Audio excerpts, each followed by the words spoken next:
한국의 메시라 불리는 선수이자 스페인 마요르카에서 활약하고 있는 이강인은 2001년생, 올해 22살이다. 외모가 김희원, 전현무, 이용주와 닮은 꼴이라 친근하면서 서글서글한 인상을 가진 이강인. 축구선수로서 173cm라는 상대적으로 작은 키임에도 웨이트와 벌크업으로 만든 허벅지와 다리 근육을 이용해 경기장에서 현란한 드리블과 폭발적인 스피드로 엄청난 경기력을 보여주고 있는데, 마요르카 팬들이 리킹인이라는 별명을 붙여주며 점차 월클로 성장하는 그를 응원하는 중이다.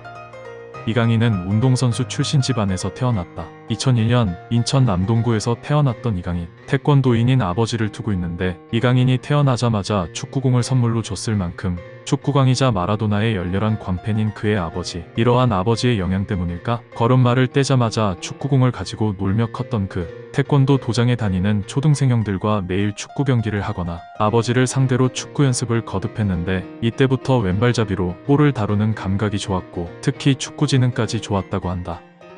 이강인은 슛돌이를 통해 먼저 이름을 알렸다. 유수축구의 활성화를 위해 5기에 걸쳐 방영된 슛돌이. 이강인은 그중 3기 멤버로 활약했는데 7명을 뽑는 자리에 700명이 넘는 어린이가 지원했을 만큼 이강인은 엄청난 경쟁률을 뚫고 합격했다. 이 당시 유상철 감독은 7살 이강인을 보고 성인을 꼬마로 축소해 놓은 것 같다. 세계적인 축구선수가 될 것이다 라고 예언했는데, 당시 체계적인 축구 교육을 받지 않았는데도 가르치는 걸 스펀지처럼 쑥쑥 흡수하고 습득해 동년배의 이강인만큼 볼을 잘 차는 선수가 존재하지 않았고, 킥과 슈팅, 드리블 능력과 볼관리 능력도 탁월하여 방송 이후 인천 유나이티드 유스클럽에 들어가 본격적으로 축구 인생의 길을 걷기 시작한다.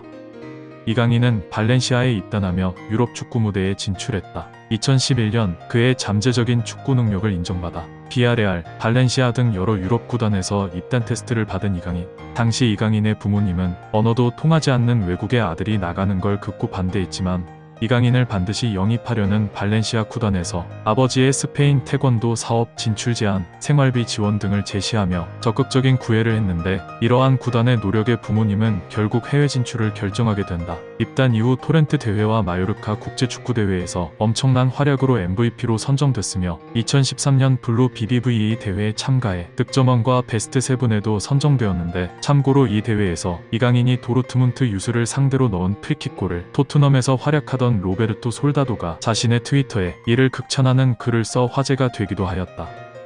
이강인은 스페인 왕립 축구협회로부터 귀화를 제안받은 적이 있다. 유스 시절 때부터 엄청난 수상 경력과 한국 선수 역대 최연소 나이인 17세로 발렌시아 1군으로 프로 무대 데뷔하며 한국과 스페인에서 많은 주목을 받은 이강인. 이에 한 스페인 언론이 스페인 왕립 축구협회는 이강인의 병역 문제 해결을 제시하며 이강인의 귀화를 추진하고 있다는 보도를 했는데, 이에 이강인의 아버지가 스페인 국적을 얻을 생각도 전혀 없고 대한민국 국적 이외의 다른 국적으로 바꿀 뜻이 없다. 이강인 본인이 대한민국 국가대표로서 뛰고 싶다며 이 제안을 단칼에 거절했다고 한다. 2019년 대한민국 축구 국가대표팀으로 U20에 참가한 이강인은 2골 4도움을 기록하며 골든볼을 수상했다. 지금까지 만 18세 미만의 골든볼을 수상했던 사람은 총 6명 뿐인데, 메시가 받은 이후 14년 만에 이강인이 받게 되어 더욱 스포트라이트를 받게 되었다. 참고로 이 대회에서 대한민국 남자 대표팀 최초로 피파 주간 국제대회에서 준우승을 차지했다.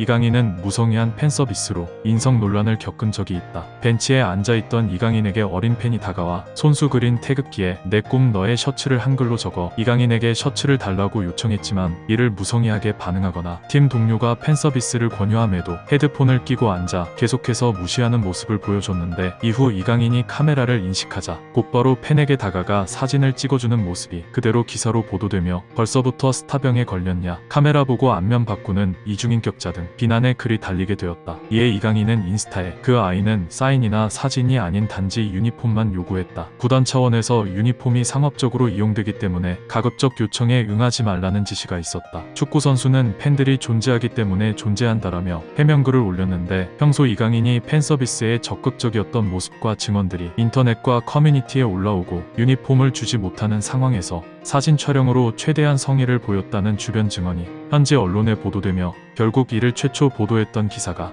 뒤늦게 제목과 내용을 오해로 종결로 수정하면서 결국 단순 해프닝으로 종결됐다. 이강인은 국제대회에서의 엄청난 활약에도 팀 내에서 출전 기회를 잡지 못해 강제적 슬럼프를 겪었다. 호세 보르달라스 감독의 전술과 맞지 않아 지속적으로 기용되지 못했고 2021년 여름 브라질 출신 공격수 마르쿠스 안드레를 영입하면서 이강인의 방출이 유력해졌는데 결국 구단은 이강인을 자유선수 신분으로 방출하며 이강인은 마요르카로 전격 입단하게 됐다. 이적 이후 이강인은 한국인 최초 라리가 리그에서 두 자릿수 공격 포인트를 기록하는 등 엄청난 활약을 보여주는 반면에 현재 발렌시아는 강등권 위기에 놓이며 이에 발렌시아 팬들이 이강인을 그렇게 버리더니 꼴 좋다. 이강인에게 한 짓은 진짜 개병신짓 등의 트윗을 올리며 이강인을 버린 발렌시아를 비난하고 있다. 참고로 지난 5월 마요르카와 발렌시아 경기에서 이강인은 리그 5호 도움으로 팀의 1대0 승리를 견인하며 자신의 가치를 다시 한번 증명했다. 축구 팬들의 염원이 닿았던 것일까? 이강인이 파리 생제르맹으로 이적한다는 외신들의 보도에 한국 축구 팬들이 흥분하고 있다. 프랑스의 한 외신에서 이강인이 국가대표팀에서 복귀하는 대로 파리 생제르맹과 계약을 체결할 것이다. 파리 생제르맹은 이강인 영입을 위해 약 303억 원을 지불할 것이다 라는 소식을 전했는데 다른 외신에서는 이미 메디컬 테스트까지 마쳤고 구단 간 세부 조율만 남은 상태라고 밝혔다. 하지만 지난 16일 페루와의 평가전을 마친 이강인에게 기자가 파리 생제르맹 이적에 관한 질문을 하자 나는 마요르카 선수다. A매치가 끝나면 이적이나 잔류가 결정되지 않을까 생각한다며 이적설에 관해 다소 수비적인 스탠스를 취하고 있다.